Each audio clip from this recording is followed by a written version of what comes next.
Hollywood runs on secrecy. Behind the flashing lights and red carpet glamour lies a hidden world where some of your favorite stars do unspeakable things to achieve and maintain status among the rich and famous. And those who dare speak out often find their lives in danger. A world of elite sex cults, celebrity sacrifices, and the blood oaths that ensure anyone who dares speak out winds up dead. A shadowy society so exclusive, few outsiders ever learn of its existence.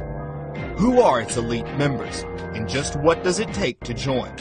Could some of cinema's biggest stars have been murdered or even sacrificed? And what are Hollywood's ties to elite child trafficking rings?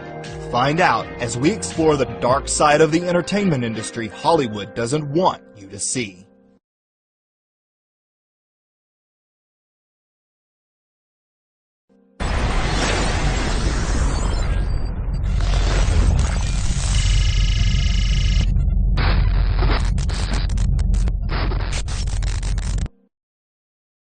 Celebrity fascination has permeated conspiracy culture to such a degree that many now think of what is called the Illuminati as some celebrity club.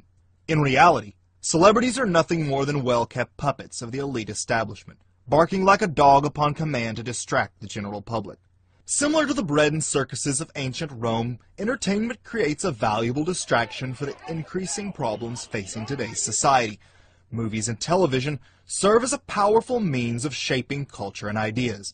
So it should come as no surprise that government and the elite would seek control over such a compelling means of mass manipulation. Since its infancy, Hollywood has essentially served as a propaganda outlet for the military, government, and ruling elite. Donald Duck was even used to promote paying taxes and the sale of war bonds during World War II.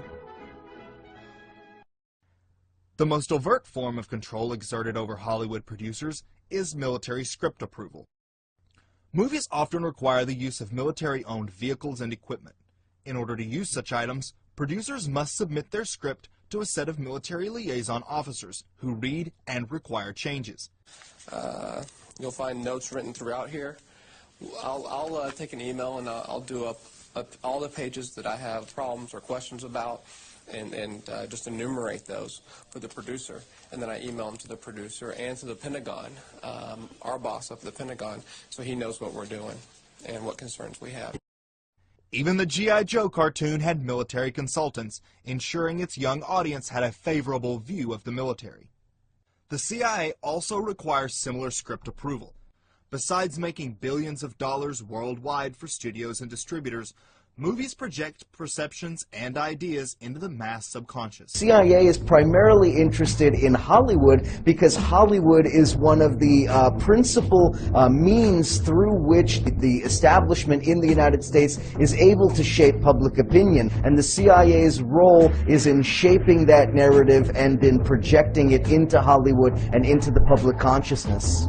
They also use Hollywood to demonize and to create enemies where there are no enemies.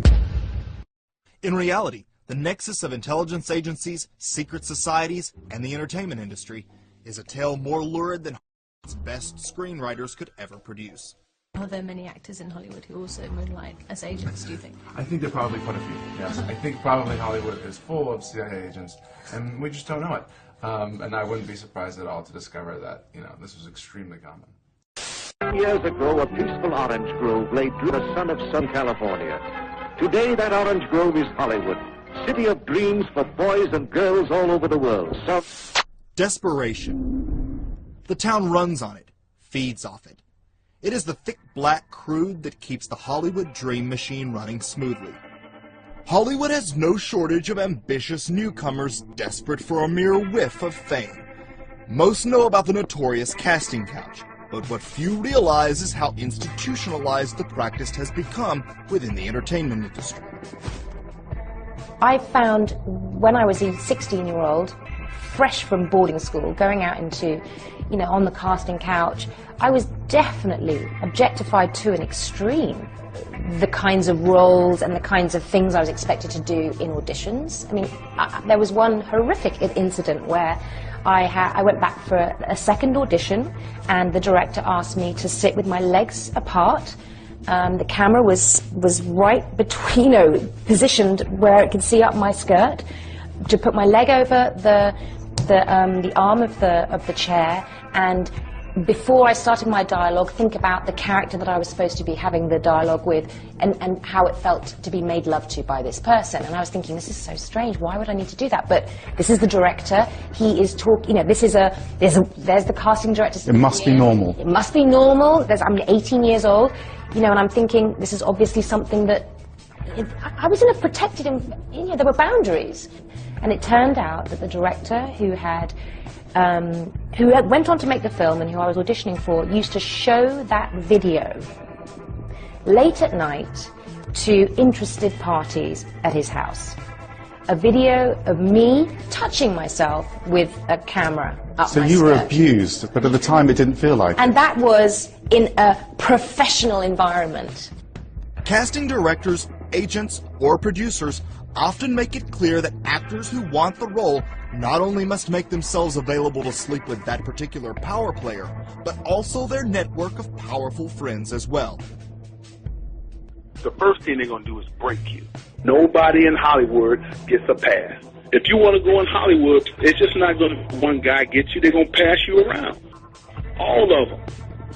Because it's from one, it escalates from one step to the other. It's 1, 2, I don't give a damn. It's never over. Every time you do something, it's not like, okay, it's done, you did it the first time. Now what you want to do, the sky's the limit. Nah. They take you back to that room and do it all over again. Many modeling and talent agencies are also prostitution operations. They may get their clients actual work, but they are expected to take on escort gigs as well. Models routinely are shipped to Abu Dhabi, Bahrain, the United Arab Emirates, who will go on a weekend to make 6 figures for turning a trick with some Middle Eastern royalty and come back on a Monday flush with cash. And this goes on every week, every day, every month of the year. Many celebrities are still available for hire if you have enough money and the right connections. There's a lot of international wealthy businessmen who can pay the price to fly an actress or a well-known celebrity actress model to wherever he lives, whatever country. Maybe they didn't have a hit film in a few years, but they're still, sexy with an international businessman who says, hey, I want you to come out and visit me in my castle. The escort track is how many aspiring entertainers and models find themselves at the mansion parties and secret underground clubs where they are groomed for initiation into powerful secret orders, after which their career skyrockets. But Cat Williams was correct when he said those mansion parties, and y'all don't understand what go on with that shit, man. Cat Williams said they was letting him in, and the stuff that he was seeing was blowing his mind. They be having these big-ass mansion parties, and the mansion party, the whole mansion is a party, and then it's a separate party in the little rooms. I ain't been famous that goddamn long. I'm excited in a motherfucker to be at the mansion party. You be looking at all the goddamn rooms, and you fuck around and look in the wrong room and shit. I went to one time, and I see them really fast. They actually kill people there and stuff. They pay up to 100,000 people to see people get executed. I'm not kidding, but I went to another one where literally I saw the grossest. I wanted to throw up. But once inside, they enter a world so vile and fraught with danger, it's no wonder many must remain constantly doped up. Inside are levels of secret societies and Luciferian rulers who wield ultimate power over those who dare enter their elite network. With each level comes increased fame, wealth, and status, but as the rewards get bigger, so does the cost, and once you're in, there's no turning back. Given Hollywood movies' role in ensuring the elite's continued control, it should come as no surprise that entertainers are viewed as valuable commodities, and the bigger the star, the more value and power they achieve. But like all commodities, they too are controlled by the elite cabal. But what methods of control do the elite puppet masters use, and what happens when celebrities get out of line? November 19th, Sacramento, California. A packed stadium roars as one of the top headliners takes stage. But soon it would become apparent this would be no typical Kanye West concert. and what the mainstream media dismissed as a crazy rant, he discussed, among other things, how the news media lies and manipulates the public's perception of reality. Google lied to you. Facebook lied to you. Radio lied to you. I am putting my life, my public will standing at risk when I talk to y'all like this. Hours later, he was handcuffed to a gurney and hauled away under the pretenses of a psychiatric emergency. The incident sparked immediate reaction from conspiracy researchers who feared Kanye had broken from his mind control and had to be taken in for reprogramming. Indeed, the Illuminati use an insidious form of total mind control that involves breaking the victim's mind into multiple personalities, known as monarch programming. You know, and it's a big culture of mind control too. MK Ultra mind control rules in Hollywood. If you don't know, Google that and look into it. Well, we've talked about Operation Mockingbird, MK Ultra mind control stuff from, I mean, this goes back decades and decades. Since monarch mind control is expensive, time-consuming, and does not work on everyone, most celebrities are controlled via a system of blackmail, threats, and similar mafia-style tactics the Illuminati use to exert their dominance and keep stars in line. From bizarre humiliation rites to ritual abuse and even sacrifice, find out the sick cult tactics that keep stars bound to the Illuminati, and which loved actors may have been murdered. That and more after this.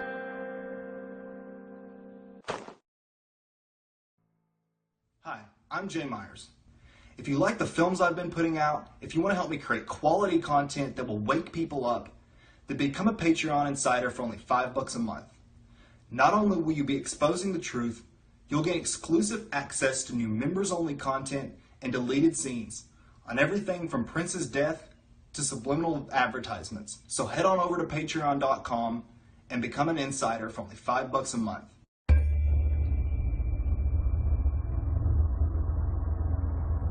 Celebrities are subjected to the same types of cult control and brainwashing as the rest of the secret society initiates. The first level of deterrence most experienced is simply the threat of not working. The entire industry is ran by 6 major studios. Say too much, and even an A-lister could be out of work in a heartbeat. Roseanne, I mean, do you know people have been blacklisted? I mean, is it just kind of a self-censorship in Hollywood, or do people actually get edged out if they are too much against the grain? Yeah, it's self-censorship after a while, but it's not just a crazy self-censorship. It's self-censorship because there's actually a danger that you will never work again. Celebrities who speak out can also see their reputations ruined through the controlled media. Some of us are against the Illuminati, and we are against the Illuminati at our own detriment. When people are against the Illuminati, then they get punched in the face all the time. The press hates them, and nobody likes them. We all love Dave Chappelle. Exactly. Dave Chappelle has never been a part of the Illuminati. They don't want him or me or people like us. They own TMZ and all other major outlets, and can have a star's reputation destroyed with bad press. The archetype of the shadowy Svengali controller is not without merit. Some puppet masters use drugs and hypnosis to keep their stars dependent and controlled. The paparazzi are used like gang stalkers, communicating amongst each other and following the celeb, harassing them, but mostly reminding them, everywhere you go, we are watching. You cannot hide. The whole paparazzi system is like a form of organized stalking, known as gang stalking, and meant to be intrusive and intimidating. It's no wonder many celebrities finally snap, giving the paparazzi exactly the pictures and type of material publishers want. Often celebrities are made the victims of ritual humiliation. Ritual humiliation is a common cult control technique used by college fraternities, secret societies, and cults, usually during the initiation process. The precursors to the secret occult orders that now form what we call the Illuminati originated with the ancient mystery schools, which engaged in degrading initiations of their own. Hippolytus wrote in his 3rd century codex, Refutation of All Heresies, that initiation is nothing but blackmail through making the man commit shameful, often criminal acts. Hazing is a form of these humiliation rituals and has spread into various sects of society through Illuminati subgroups hidden in organizations and institutions which essentially function as recruiting pools. Since celebrities live their lives in public, humiliation rituals can be conducted on a very public level. During a humiliation ritual, the ego is the sacrifice. Public humiliation rituals could range from embarrassment on stage to having a sex tape leak, or any events orchestrated to direct embarrassment towards the victim. Male members are sometimes forced to wear a dress as form of degradation. This is especially humiliating when viewed in light of the sex acts they are often forced to endure during initiations. During an interview on the Oprah Winfrey Show, comedian Dave Chappelle exposed this practice. "I'm a conspiracy theorist to a degree," Chappelle starts, before going on to describe how he too was pressured by Hollywood executives to wear a dress. Only after refusing several demands did the producers finally relent, at which point Chappelle says they suddenly had a new scene without the dress already written.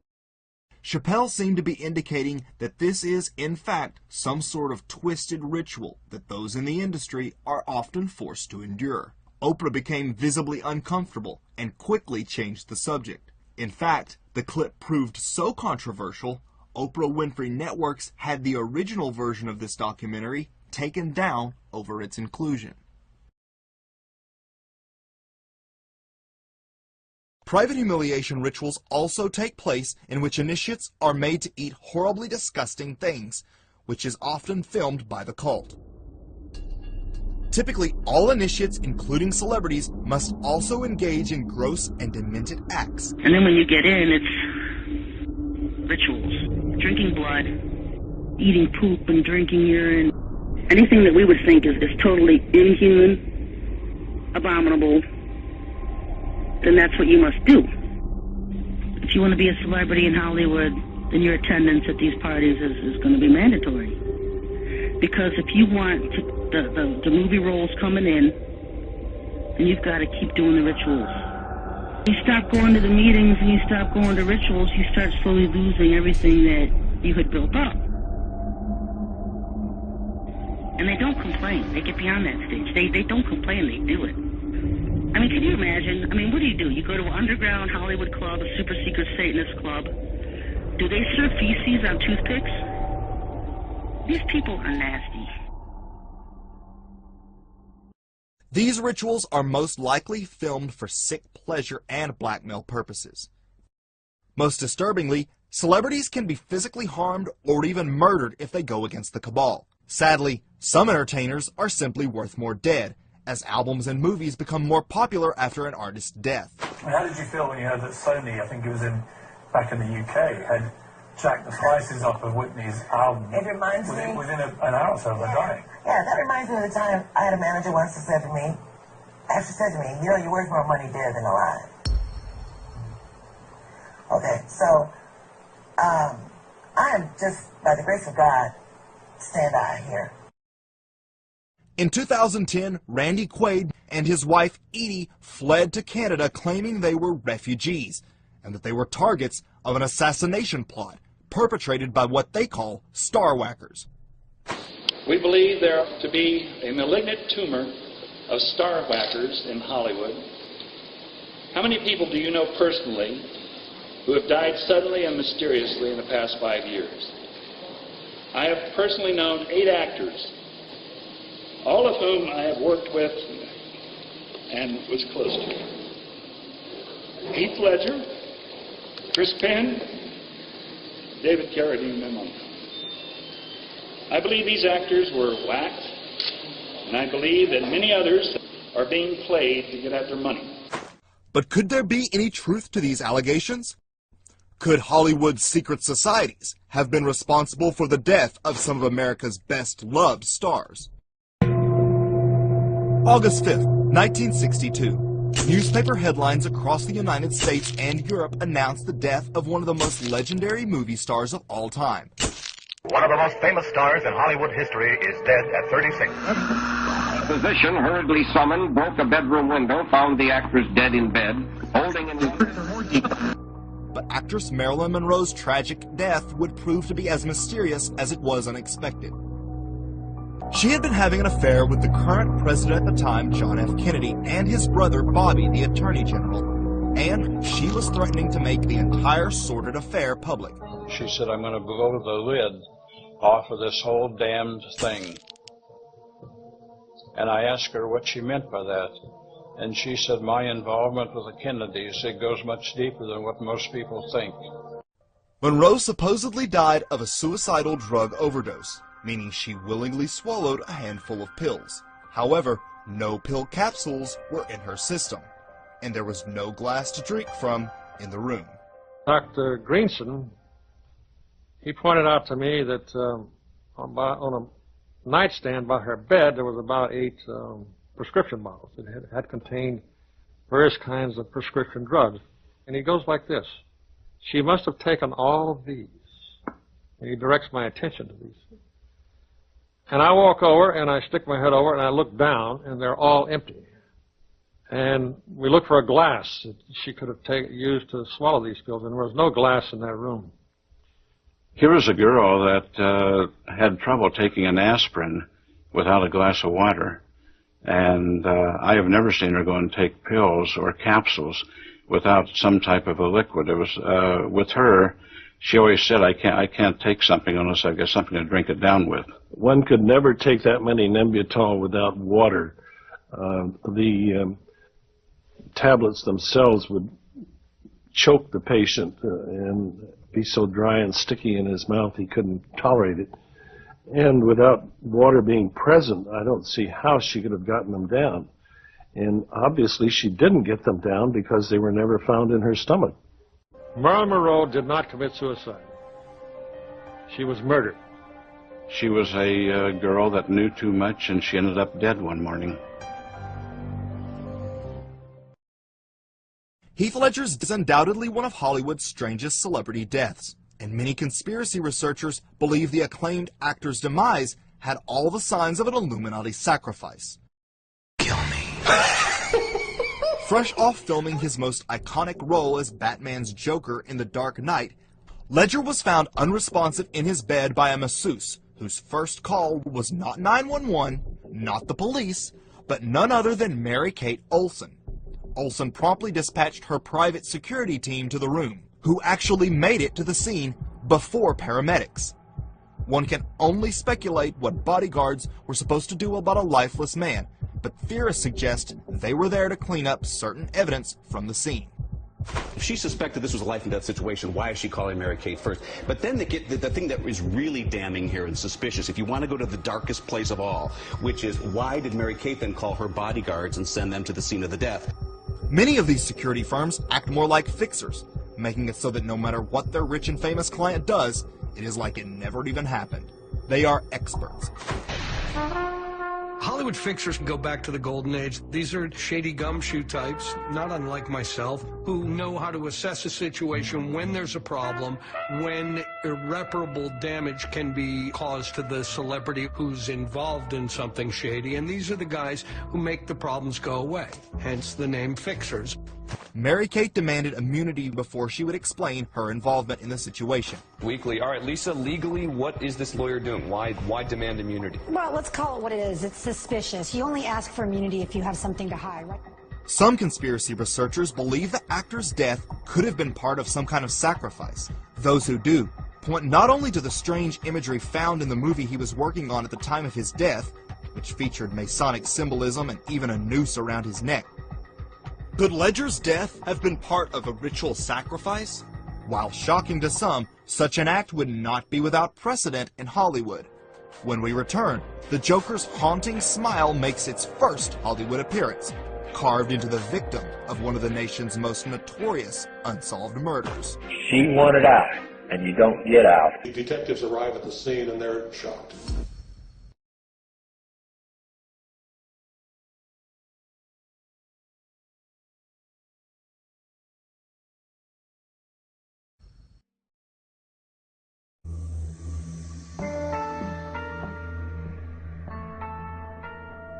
It is one of the most infamous and grisly murders of all time. January 15th, 1947, the body of an aspiring young actress was found next to the sidewalk on a vacant lot. The detectives arrive at the scene, and these are veteran homicide detectives who've seen it all, and they're shocked. They've never seen quite anything as horrific as this. It's a nude body of a young woman, carefully posed, not dumped, but carefully posed and positioned just off the sidewalk. Dubbed the Black Dahlia by the press, her body was mutilated and carefully posed like a mannequin in some sort of sick, surrealist art fashion. There are a number of photographs that his close friend Man Ray had made. One was called the Minotaur, which was a woman's body cut in half, posed with her hands over her head in a certain position like this. And the Minotaur, of course, was the beast, the monster from the labyrinth who devoured maidens. But the most unsettling details were never fully published. Carved into her face was the same iconic and disturbingly wide Joker grin, now popularized by A Dark Knight. New revelations in the case lead most researchers to believe the crime was committed by prominent doctor and underground abortionist at the time, George Hodel. Hodel's son, an LA homicide detective himself, confirms his father was the killer based on personal evidence and the case file. Come up with the fact that my father, Dr. George Hill Hodel, was the killer. The police at the time suppressed a full investigation into Hodel. But why? Could there be a wider conspiracy beyond just a lone psychotic? George Hodel's daughter, Tamar Hodel, accused her father of incest, mind control, underage orgies, and Luciferian philosophies. Basically, Dad's arrested and has a trial, 3-week trial. The jury comes back with a kind of a 45-minute OJ verdict and said not guilty. And this is despite the fact that we had 3 adult witnesses present in the bedroom during the acts, actually participated, involved in it. Many researchers now believe Hodel was working in tandem with a secret group of wealthy and powerful elites. Of course, Mom's connections, because she was married so long to John Huston, a lot of film people. Mom was a screenwriter, so lots of movie people were friends with my father, and he had all kinds of connections in the Hollywood filmdom as well as all over, power politics. In his book, Weird Scenes Inside the Canyon, researcher Dave McGowan concludes that the Black Dahlia was recruited as a ritualistic sacrifice by members of an elite cult engaged in satanic practices. But Hollywood's macabre history of ritual murder doesn't end there. 1 year after completing his eerily prophetic film Rosemary's Baby, Roman Polanski's pregnant wife, the actress Sharon Tate, is found slain in a gruesome murder done at the hands of Charles Manson's demonic family. Could Tate's murder have been part of some type of sacrifice? The testimony of Illuminati occultist and whistleblower John Todd supports those allegations. They were rolled up. They were a contract. He was paid to do it. Tate was breaking away. Her husband knew about it. Her husband went over to establish an alibi in Europe. The money came down. $50,000 came down from Toronto to New Orleans, and poor Manson only got $2,000 of it by the time it went through all the sticky fingers. But that's what the Tate killings were about. The others just happened to be there. She wanted out, and you don't get out. And her mistake was she was having a baby, and she didn't want the baby raised up in it, and she wanted out. Her baby was what she cared about, and that's the information that I have on it. I belong to the New Orleans branch, and he was called a still disciple or an evangelist from the New Orleans branch across it. Tate's face was also slashed, forming a smile similar to that found on the Black Dahlia. Say 6 months after the murders, you're in the Alps and consorting with these girls from the finishing school and so on. I mean, I could see how you would sort of try to delude yourself like that, but is it wise to say so? Yes, it is wise to say so. Why not? Why wouldn't it be wise to say so? That's the way it was. And that's the way it is, I mean, just different people have different way of seeing life and relationships. The history of ritual sacrifice among Hollywood establishment has led some researchers to speculate that certain levels require a blood sacrifice from their initiates. When you want to operate in that $20 million club and higher, $100 million club where these brothers were operating in, oh, you got to pay the price. You got to bond yourself to these people forever. You have to sacrifice. You have to cause death and suffering. And when you cause death and suffering, it's accredited to you, and that's more power that you get. According to one article, superstardom is reserved for those who take part in murder of a lover, parent, or sibling. Many see a familiar pattern among celebrities, in which a family member or close friend will die tragically or mysteriously, after which their career seems to take off. Jennifer Hudson wanted to be up in that space. Yep, her family got taken at it on some ritual killings. So we need to understand this particular thing. You're not going to operate up into the $50, $100 million club and you not pay the ultimate price now. Some insiders have risked a great deal to expose such practices, one of which is acclaimed director Stanley Kubrick. March 7th, 1999. Fans around the world mourn the death of one of the greatest directors of our time, Stanley Kubrick, a mere 4 days after the official screening of his controversial movie Eyes Wide Shut. Researchers believe Kubrick's death was no accident, and that the filmmaker was murdered for unveiling what truly takes place within the Illuminati. Then I went to technical services, where I was in charge of finding documents that you don't find in libraries, like where you put explosives on a bridge. Where's the best place to put an explosive on a bridge, and what kind of explosive do you have to get that goes underwater without destroying its effectiveness. Also, I had to find, one time they wanted me to find out if there was such a thing as a poison that was undetectable, especially one that seemed to mimic a heart attack, that would kill someone, but it would appear that they had a heart attack. I did find such a thing. Does this pistol fire the dart? Yes, it does, Mr. Chairman, and a special one was developed which potentially would be able to enter the target without perception. The poison was frozen into some sort of dart, and then it was shot at very high speed into the person, so when it reached the person, it would melt inside them, and the only thing would be like one little tiny red dot on their body, which was hard to detect. There wouldn't be a needle left or anything like that in the person. But also the toxin itself would not appear in the autopsy? Yes, so that there was no way of perceiving that the target was hit. Researchers also believe the movie we see today is a significantly edited version of what Kubrick wanted the audience to see. But what could be so revealing as to result in the filmmaker being murdered?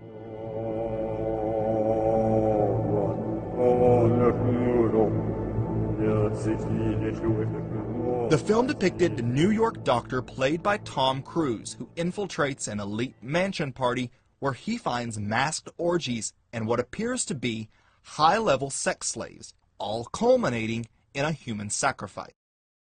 When Cruise's character presses to find out who was at the party, he is told, "If I told you their names, I don't think you'd sleep so well."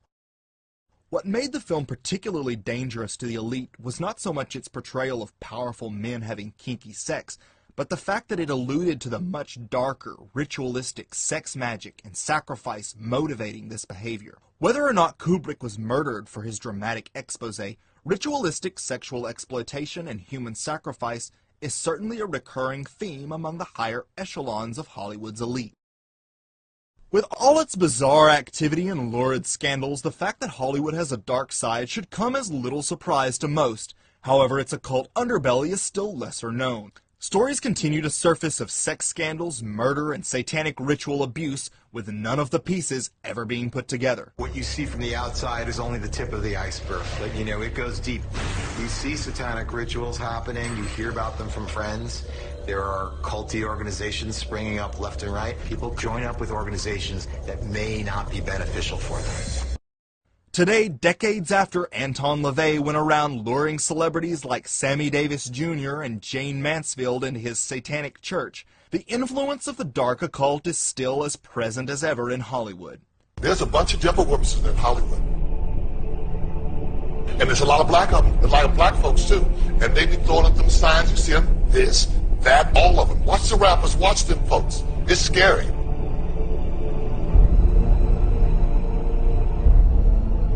Well, what is this? Oh, the devil, the goat, be careful. It's very scary. That devil is real.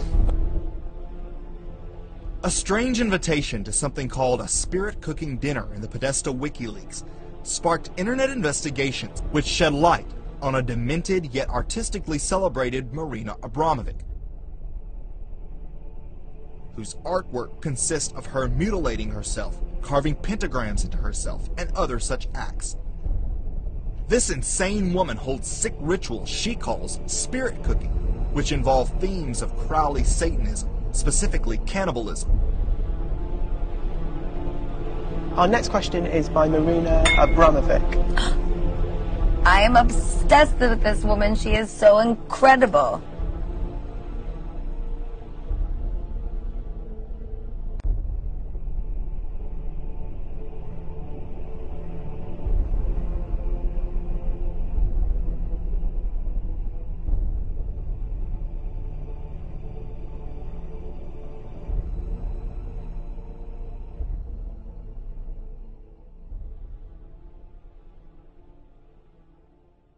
What's on the menu? Well, it likely depends on whether the event is public or private. Marina herself admits that when done in a private setting, it is in fact a spiritual invocation. Also revealed was her adoration among Hollywood power brokers and A-listers, such as Lady Gaga, of course, Jay-Z, Pamela Anderson, Hugh Jackman, Will Ferrell, Gwen Stefani, and Kim Kardashian. She holds events simulating cannibalism in which her elite guests are charged upwards of $20,000 to partake in the cutting and eating of cakes designed to look like real human bodies with real people's heads on top. Are they really paying $20,000 for a weird cake party, or could there be a more private gathering afterwards? At an event attended by Lady Gaga and Hugh Jackman, the cannibalism was less symbolic.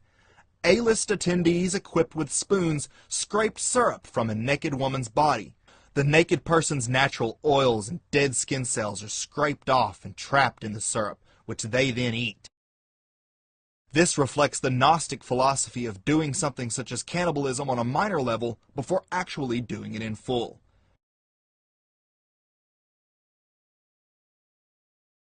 Also revealed in the Podesta WikiLeaks was the recurring use of certain words known to the FBI as child trafficking code words. These revelations shed new light on child trafficking among the elite, and Hollywood has its own dark secret hiding practically in the open. In recent years, it has become apparent that there is an organized pedophile ring operating at the highest levels of Hollywood, involving powerful moguls and A-listers.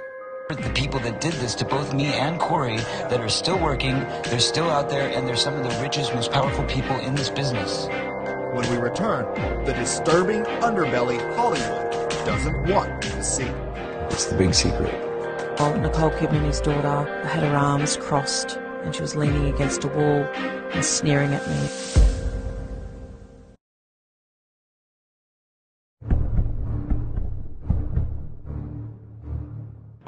Elijah Wood created headlines worldwide in 2016 when he spoke out to the Sunday Times about, quote, something major going on in Hollywood, which he claimed to be in the grip of a child abuse scandal similar to Jimmy Savile.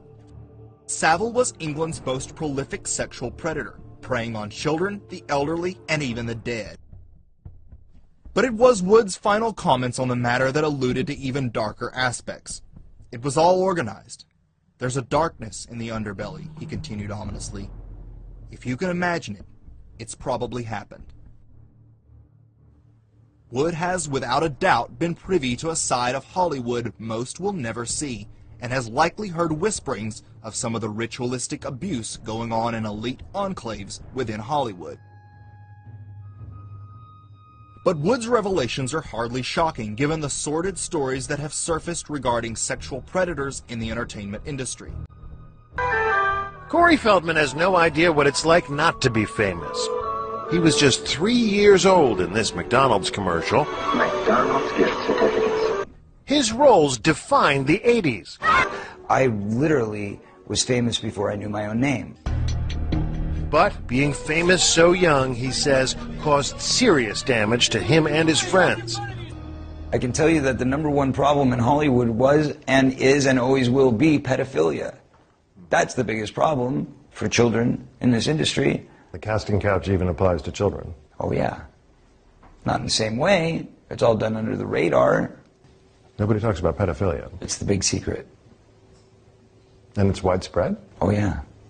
I was surrounded by them when I was 14 years old. Surrounded. Literally.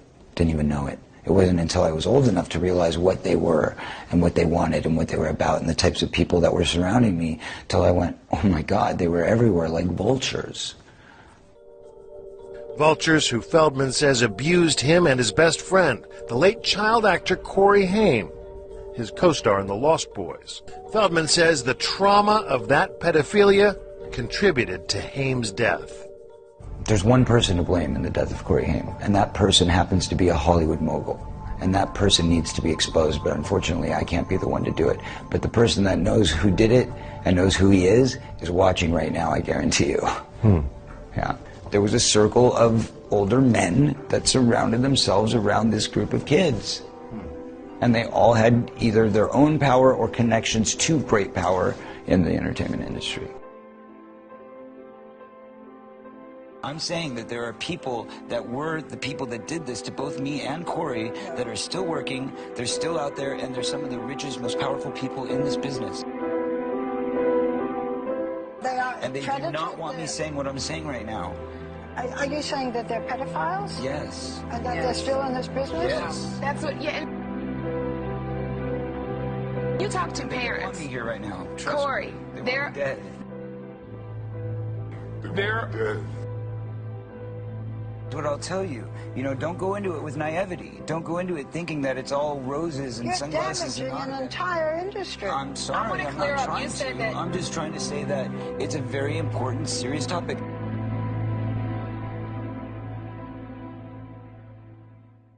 When looking at the history of child sexual abuse in Hollywood, you see a systemic cover-up reminiscent of the Catholic Church scandal.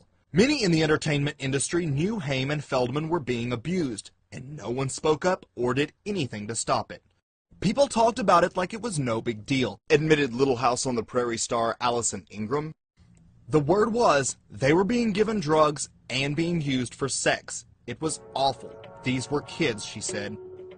Ingram's last bit of information about the children being drugged should sound familiar to those aware of Roman Polanski's drugging and rape of a 13-year-old girl. The acclaimed director fled to Europe after admitting to plying the young girl with Quaalude and having sex with her. 13-year-old girl, where he had sexual intercourse with her, sodomized her, gave her drugs, gave her alcohol. He got off with nothing.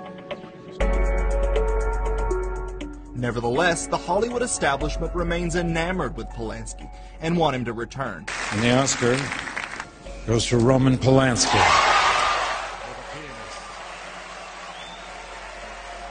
Literally hundreds of famous actors, directors, and other entertainment royalty have petitioned for the dropping of charges against Polanski. Like a dam beginning to break, each crack leads more lurid allegations against increasingly powerful figures in Hollywood. Documentary director Amy Berg, who previously exposed the Catholic Church's abuse, showcased the brave testimony of victims of sexual predators in the entertainment industry. Confident in saying all of the convicted predators that I have been familiar with had many more victims than the one that was convicting. We're absolutely talking about the tip of an iceberg. I'm not sure that we'll ever see the whole iceberg because I think there's so many factors pushing that iceberg down into the water. The writer and director of the Jeepers Creepers franchise, Victor Salva, is a convicted pedophile who admitted to child rape and procuring a child for pornography. Hollywood power broker Francis Ford Coppola discovered and helped establish Salva. Coppola sponsored his first feature film, Clown House, which was partly filmed at Coppola's estate. This movie served as a front for the production of child porn, featuring the 12-year-old actor using the same exact cameras being used to film the movie. He only served 15 months in prison before he was back out, and within a few years, directing a movie for a subsidiary of Disney. A new Jeepers Creepers movie is set to be released in 2017, and Salva will walk the red carpet at the premiere more praised than ever. But Salva's production of child porn hints at a deeper level of exploitation on a grander scale. When interviewed concerning the Feldman allegations, former child star Paul Peterson told Fox News something very revealing, saying it would be really wonderful if his, Feldman's, allegations reached through all the protective layers and identified the real people who were part of a worldwide child pornography ring. This ring that Peterson is speaking of is what researchers believe to be the international network linking Hollywood with such high-profile predators as Jimmy Savile and Jeffrey Epstein. For those who thought Hollywood's connections to the elite child abuse network couldn't get any stranger, it's about to get a lot more shocking. In 2014, Nicole Kidman's father died under extremely suspicious circumstances in a Singapore hotel, and online sources speculated that the 75-year-old had actually fled to Singapore after child abuse allegations were filed in Australia, linking him to an elite pedophile ring that abused and sacrificed children, and that his death was likely a murder. The unspeakable allegations come from Australian self-described whistleblower and MKUltra victim Fiona Barnett, who filed formal charges accusing Nicole Kidman's father, Anthony Kidman, a prominent clinical psychologist, of sexual and physical abuse as part of a child trafficking ring. I was seated in a chair, naked, tied to a chair, and Kidman was smacking me over the head really hard, and he was screaming at me, "Do you remember now? Do you remember now?" And meanwhile, Nicole Kidman, his daughter, had her arms crossed, and she was leaning against a wall and sneering at me in contempt. Mrs. Kidman washed and dried my clothes, and I was dressed, and Dr. Mark came and picked me up. She accuses Anthony Kidman of being a sadistic MKUltra programmer conducting mind control for the CIA, among others. But is there any truth to these allegations? First, consider who are the Kidmans. The Kidmans are actually an elite family themselves, being heir to Sir Sidney Kidman, one of the largest landowners in the world, on the same list as the Queen. Barnett identifies Nicole Kidman as being both a victim and abuser in this cult. Nicole Kidman starred in the movie Stepford Wives, which is all about mind control. You know, for those who say I'm making this up, live it and then tell me I made it up. I just think that the whole idea of celebrity and fame has become really convoluted and, you know, kind of bastardized, like whereas fame used to be the byproduct of success, and now it's the ultimate goal. And if your ultimate goal is to be famous, then you're going to do a lot to get there, like sign your name in blood in a contract with the devil. Like you're going to end up on a one-way street, and it's going nowhere. Perhaps it was Marilyn Monroe herself who said it best. Hollywood is a place where they'll give you $1,000 for a kiss and 50 cents for your soul. The town certainly has a way of sucking the soul out of its victims. Whether it's a little bit at a time or with the stroke of a pen, Hollywood's legacy of lives discarded is irrefutable.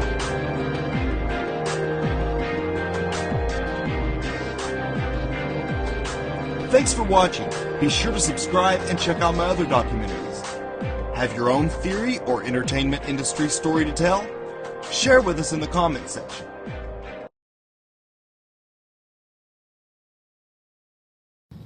They think they're going to make my cheese slide off my crackers. I've spent every holiday alone because of my family. I had a fucked up family just like the government, and I think that's why. Fuck you, government! I ain't worth the shit. I ain't worth the